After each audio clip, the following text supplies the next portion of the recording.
Kevin. And this is Richard. And we are with Oni Validator. We're a validator across the cosmos. We validate over 20 chains, as you can see.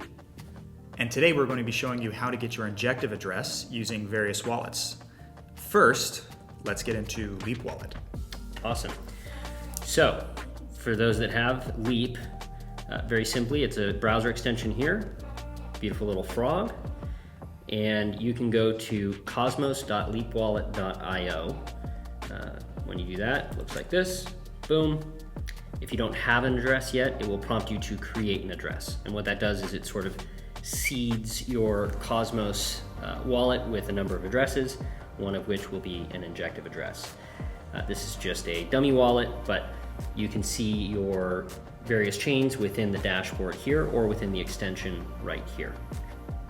Now, if we go to Injective, you can go to Portfolio, Explore, Airdrops. The nice thing about Leap is they're very, very good about engaging in the airdrop world, so they keep track of all of the potential airdrops and whether or not you qualify. They do a lot of very exciting development.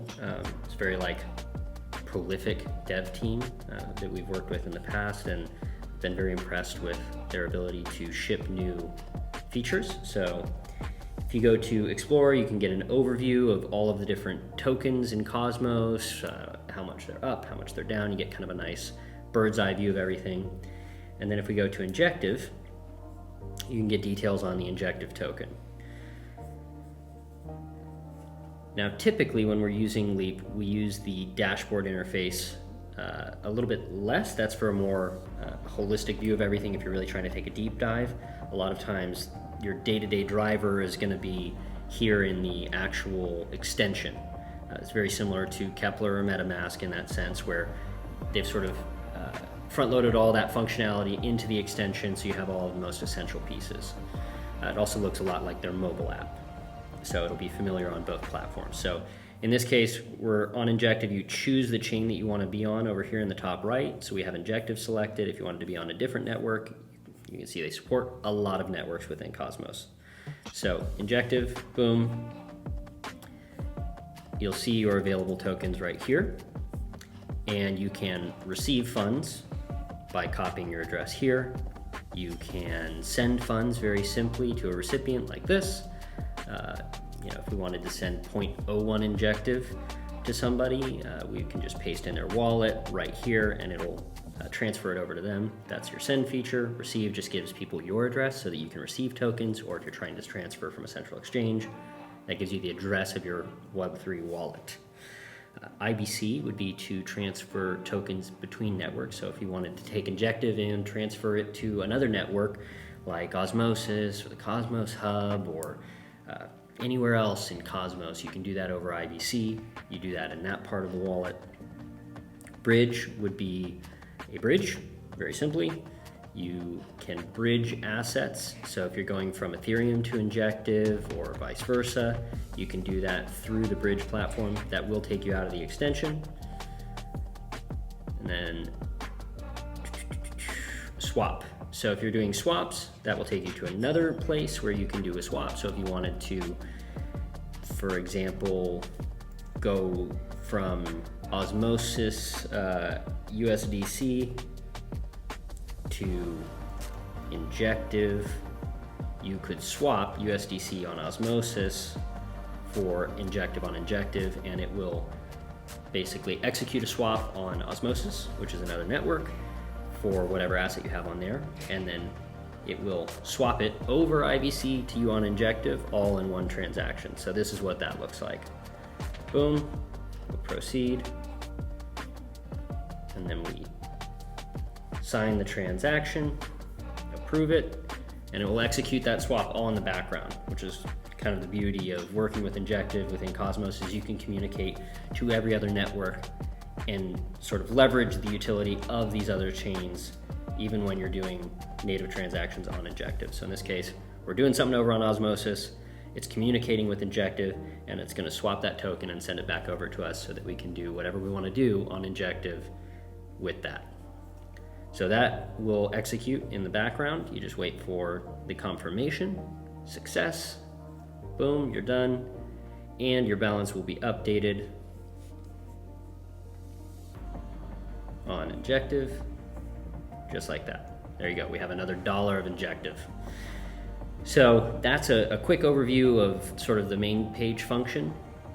Governance will give you an idea of any current and active proposals that you can vote on. So as Injective is a token which gives you governance rights, you can stake that token and then vote on proposals with your voting power. So as a validator, this is a tab that we use quite a bit because that's one of our biggest responsibilities, is participating in governance.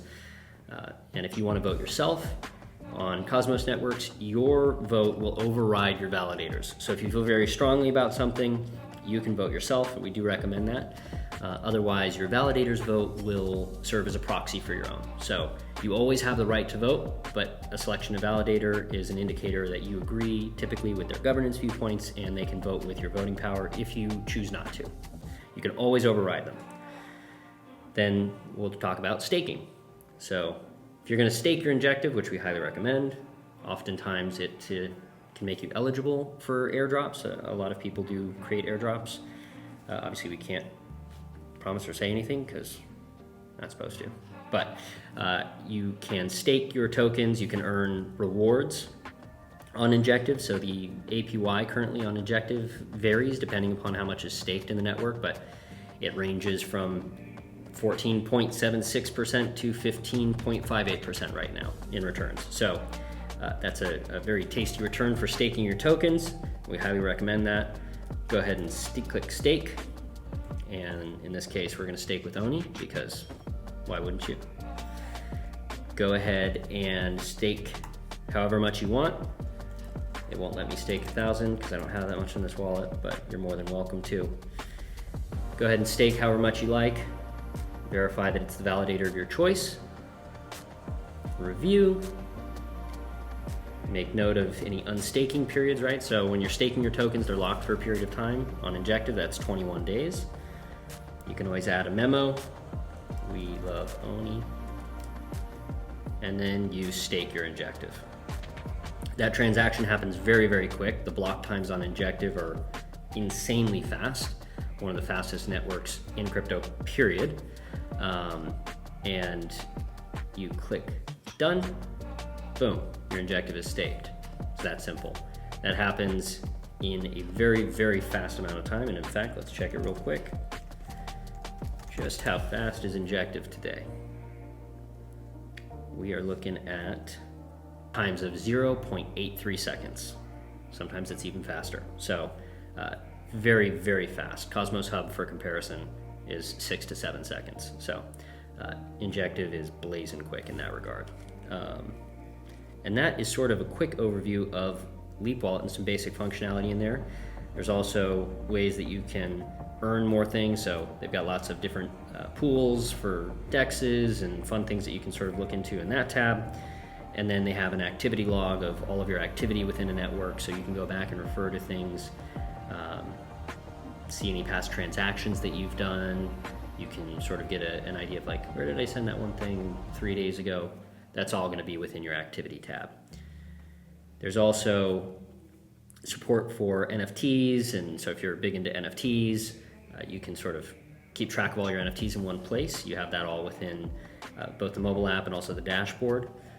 And that's a quick overview of how to get your Injective address and do a couple of quick actions on Leap.